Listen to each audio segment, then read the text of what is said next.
Hello everyone, how you doing? I'm Kris. Welcome back to the channel. This is Battle of Slim River Pacific. Ow! My elbow popped. How's everyone doing? I still sound like crap, but I got over the flu. Amazingly,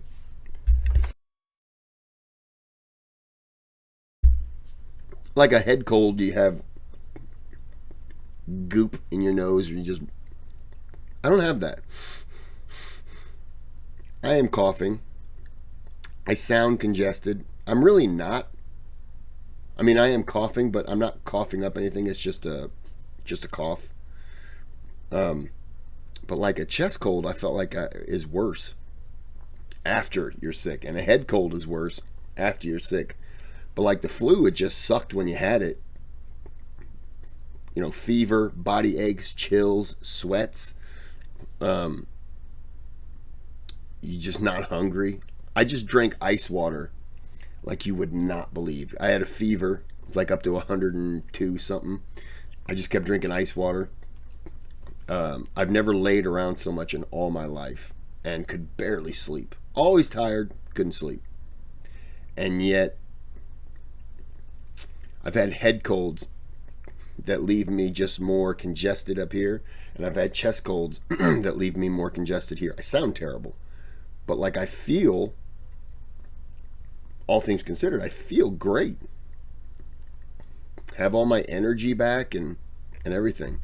And I took a COVID test. I was COVID free.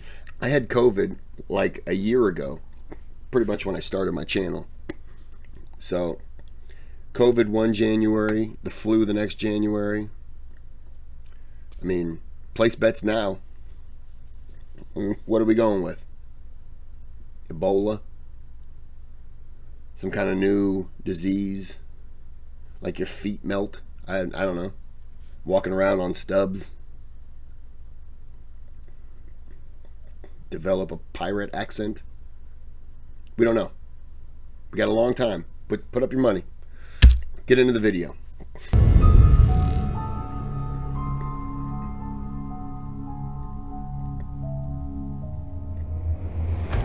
For the Japanese, the war was marching exceedingly well in these first few weeks. Hell yeah, it was. Poor preparations on behalf of the Allies had left their Pacific possessions in a very precarious state, with the Japanese rapidly capitalizing on this advantage to spread their rule across East Asia. The British in particular, focused on their front against Nazi Germany and Fascist Italy, demonstrated that they were hardly prepared to fight in these conditions, and that not even their impressive fortress at Singapore could save them from the might of Japanese firepower. The Malayan campaign up to this point had been characterized by an ineffective command and a strain of poor strategic decisions that ended up giving the upper hand to the Japanese invaders. I think so far everyone in the Pacific... Sorry, I got a soda going. Everyone in the Pacific fighting Japan, all of them have made a bad decision here and there, and it doesn't help when Japan takes advantage of it and then just attacks you for it and then puts you on your heels. And that's all they've done in this video, or not in this video, but I've seen 3 videos today. That's all they've done.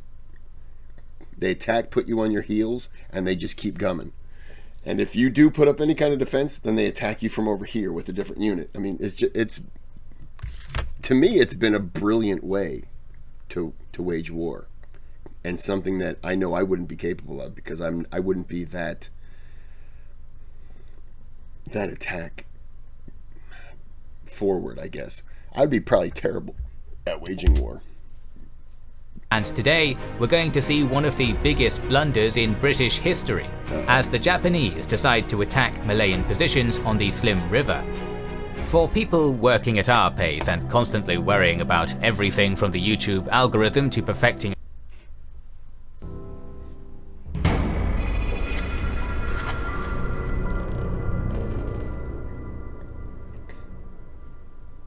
January 4th through 11th. On January 4th, the week started with renewed fighting during the Third Battle of Changsha.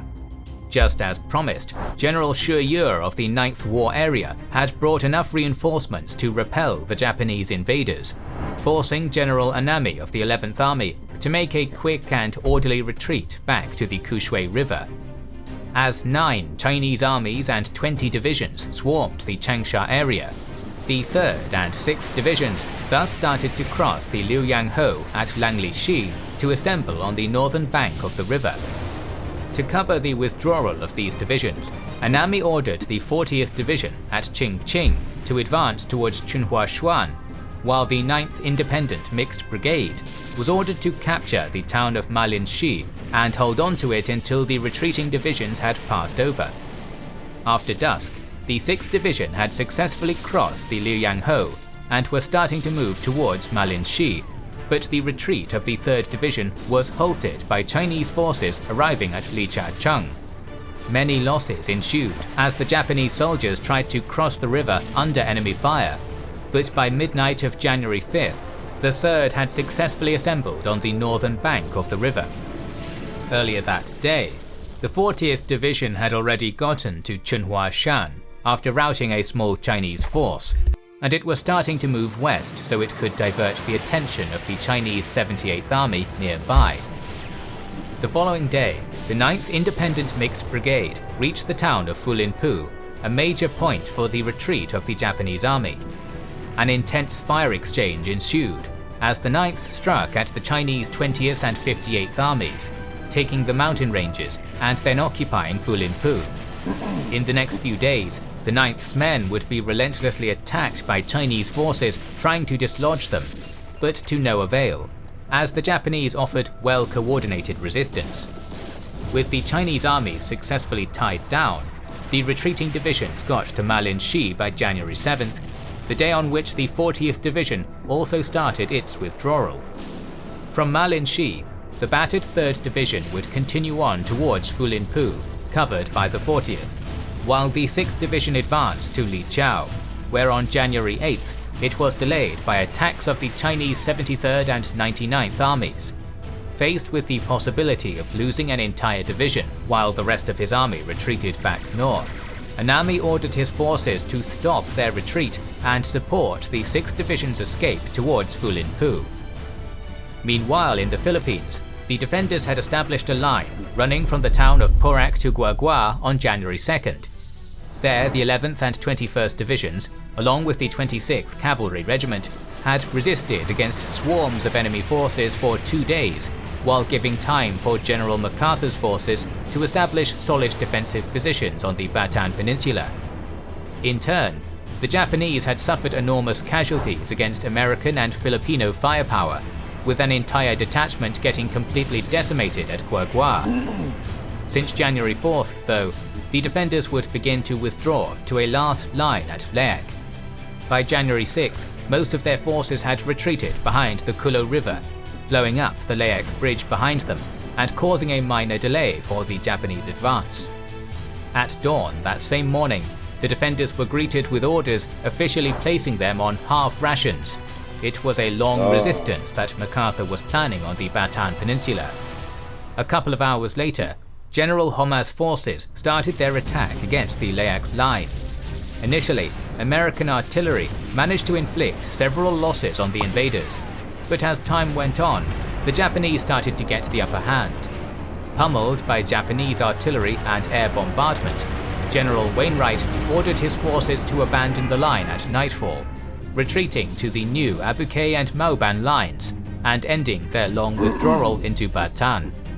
This officially marks the start of the Battle of Bataan, as all American and Filipino forces had now assembled on the peninsula.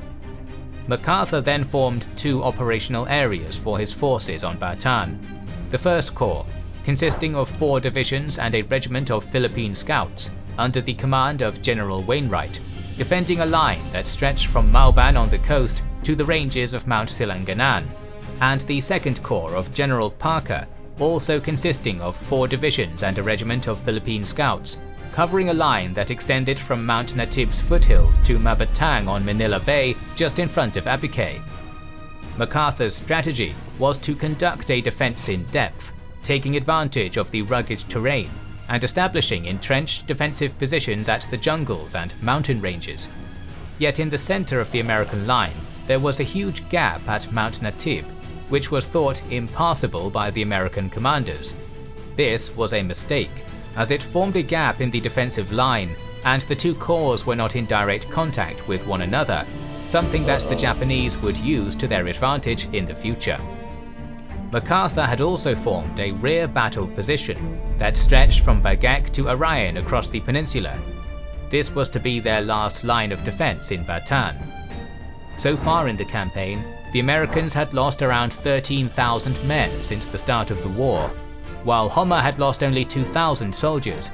Yet the Japanese general would unexpectedly see his most elite division, the 48th, redirected to participate in the Dutch East Indies campaign, so he could now only rely on the 16th Division and the 65th Independent Mixed Brigade for the remainder of the battle.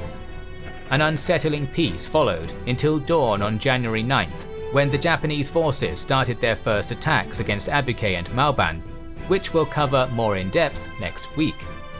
Looking back at the Malay Peninsula, the situation was very dire. Masanobu Tsuji wrote that it appeared to be a mistake for the British to successively exhaust their military strength in the unprepared fighting zone of Malaya, but that he was surprised to see the British command repeating the same mistake over and over. By January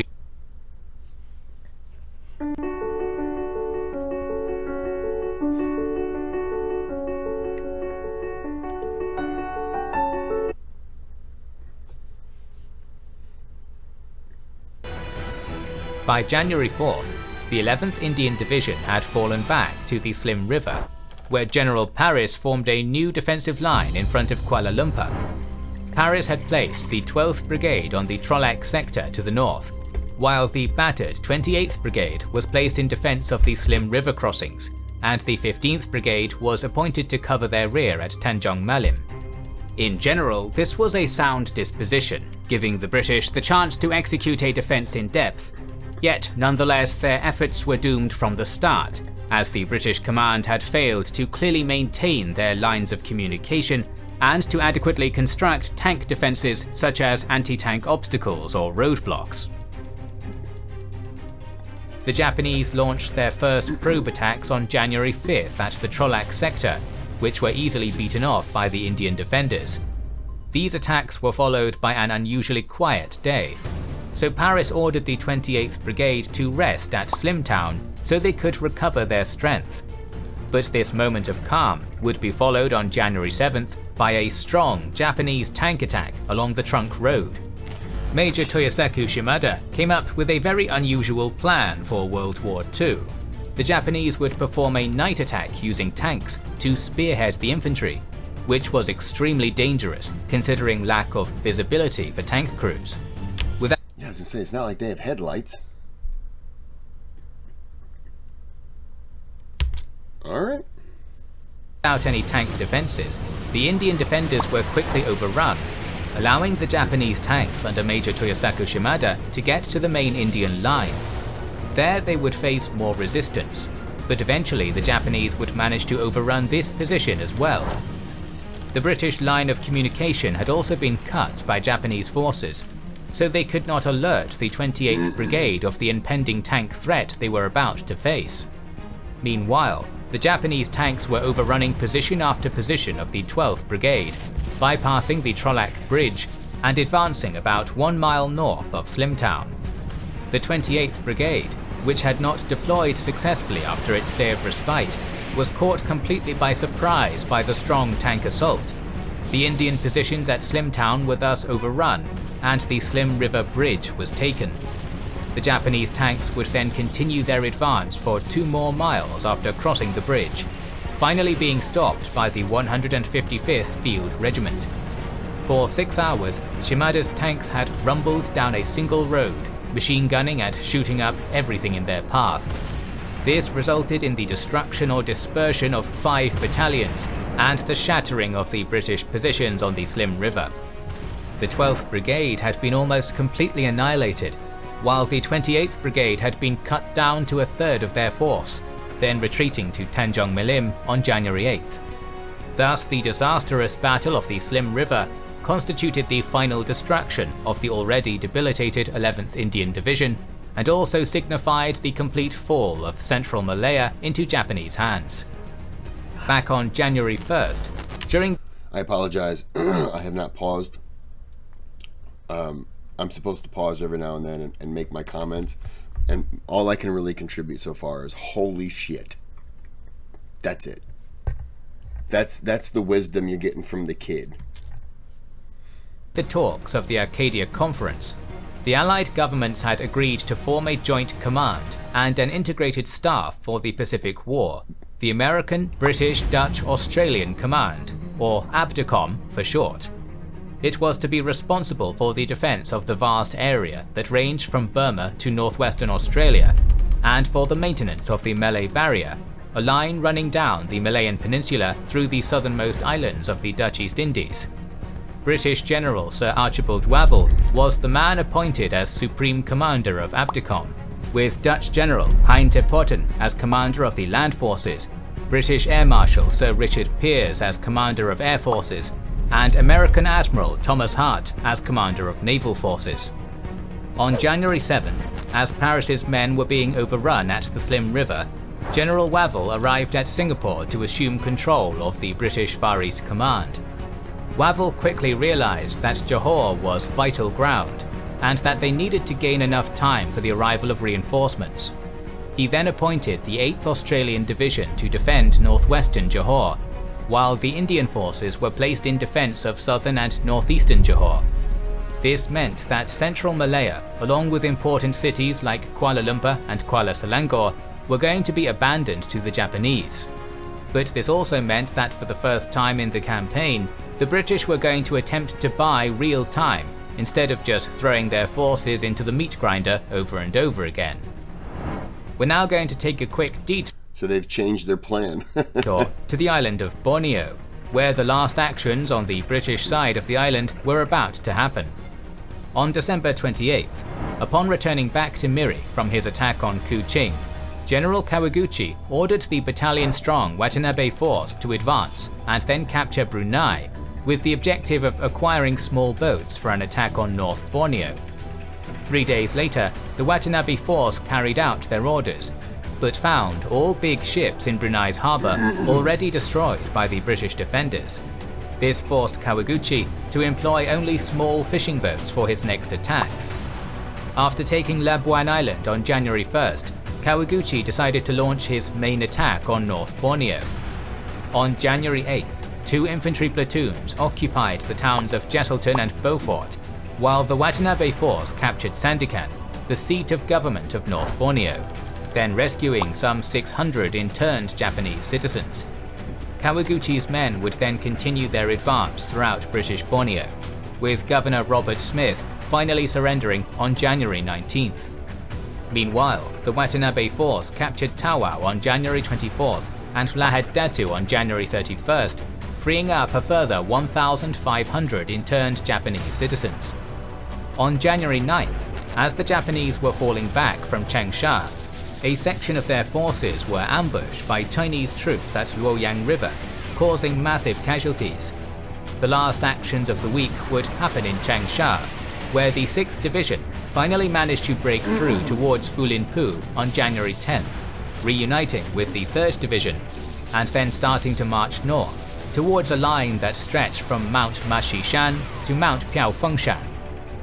The Japanese divisions would then continue their withdrawal under considerable hardship up until Mount Yingchushan, where the Chinese forces finally abandoned their pursuit. By January 13th, the 11th Army had regrouped on the right bank of the Kushui, and by January 15th, Anami's forces had reached the northern bank of the Xinjiangho, finally completing their withdrawal from Changsha and marking the end of the battle. Next week, we will delve into the plans for the Japanese attack on the... Wow. Sorry, I didn't have much to say. But, I mean, I don't want to interrupt the flow of the video just to say something. I have to. You know, they don't want me to just... Otherwise, I'm just watching TV. Anyways, I'm going to end this video here. And I'm going to call it a night. I'm done. I've done 5 videos tonight, so I'm good. So I got a cough. You have a good day, have a good night.